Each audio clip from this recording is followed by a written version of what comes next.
अस्सलाम वालेकुम रहमतुल्लाहि व बरकातुहू। दोस्तों, आज रमज़ान की पहली तारीख़ है। लॉकडाउन चल रहा है, क्लिनिक आना जाना नहीं हो पाता है। आज मैं अपने गार्डन में बैठा हूँ, चाह रहा हूँ कुछ मुफीद बातें हो जाएं, कुछ जानना हो जाए, कुछ नॉलेज की बातें हो जाएं। तो आज का मैं विषय लेता हूँ पथरी। पथरियाँ हो जाती हैं हमें, गुर्दे में पथरी हो जाती है, मसाने में हो जाती है, पित्त की थैली में पथरी हो जाती है। अच्छा, लोग कहते हैं कि पित्त की थैली की पथरी नहीं निकलती। ये अलग एक टॉपिक है, इस पे बहस, लेकिन ये बहुत सतही बात है। इसलिए कि जैसे पित्त की थैली में पथरी बनी है, ऐसे ही वो डिजोल्व भी हो जाती है। ये एक अलग विषय है, मैं इस पे चर्चा आज नहीं करूँगा। असल चीज़ है कि पथरियाँ किस चीज़ की बनी हुई हैं। असल ये बात नहीं है कि पथरी है कहाँ, पित्त की थैली में है, मसाने में है या किडनी में है। बाज़ औक़ात सर में पथरियाँ हो जाती हैं। आपने सुना होगा कि मछली के सर में पथरियाँ हो जाती हैं, जिसको हम फिश स्टोन कहते हैं या संगे सरे माही कहते हैं। तो असल बात यह है कि पथरी है किस चीज़ की बनी हुई। आम तौर से पथरी दो चीज़ों से बनती है। कैल्शियम, जिसको हम आम भाषा में चूना कहते हैं। ये चूना पत्थर से हासिल किया जाता है, संगमरमर से जो चूना हम खाते हैं। तो कैल्शियम एक वो चीज़ है जिसको हम कैल्शियम कहते हैं, चूना। इससे पथरियाँ बनती हैं।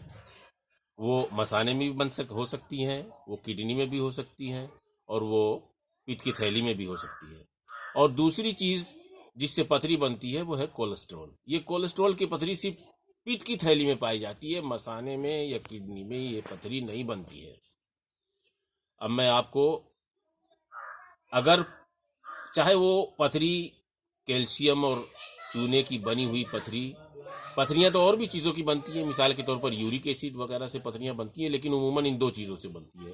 कैल्शियम की बनी हुई पथरी, चाहे वो कहीं भी हो, चाहे वो मसाने में मौजूद हो, आपके गुर्दे में मौजूद हो, या वो पथरी आपकी पित्त की थैली ही में क्यों ना मौजूद हो, अगर वो कैल्शियम की पथरी है तो उसका सादा सा इलाज मैं आपको बता देता हूँ। एक पेड़ है, एक छोटा सा पौधा है जिसका नाम है पाषाण बेद, जिसको पत्थर चट्टा भी आम भाषा में कहते हैं। और मैं आपको वो पेड़ दिखा भी देता हूँ। देखिए, ये पेड़ देख लीजिए आप। इसको आप इस पेड़ के एक पत्ते को सुबह नहार मुंह 4-5 काली मिर्च के साथ चबा लें और निगल जाएं।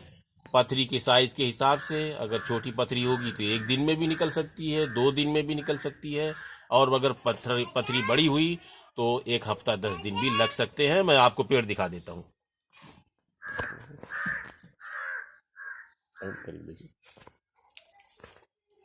ये इसका पत्ता है, देखिए ये पेड़ है। इस वक्त मैं अपने गार्डन में हूँ। देखिए ये पेड़ है, इसका ये पत्ता है, ये है पत्ता। इसको पाषाण बेद भी बोल देते हैं, पत्थर चट्टा भी आम भाषा में बोल देते हैं, पथरी का पौधा भी बोल देते हैं। देखिए इसकी खास पहचान ये है कि इस पत्ते के किनारे कटे हुए होते हैं, दंदानेदार ये। और एक खास बात और है कि ये पत्ता जरा दबीज होता है, मोटा, और जो पत्ते होते हैं बारीक होते हैं इसके बिलमुकाबिल। ये पत्ता बहुत मोटा होता है।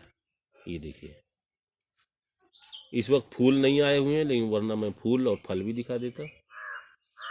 ये है, इसको एक पत्ते को अगर पूरा पत्ता है मुकम्मल, तो एक पत्ता और 4-5 काली मिर्च सुबह नहार मुंह चबाकर निगल जाएं।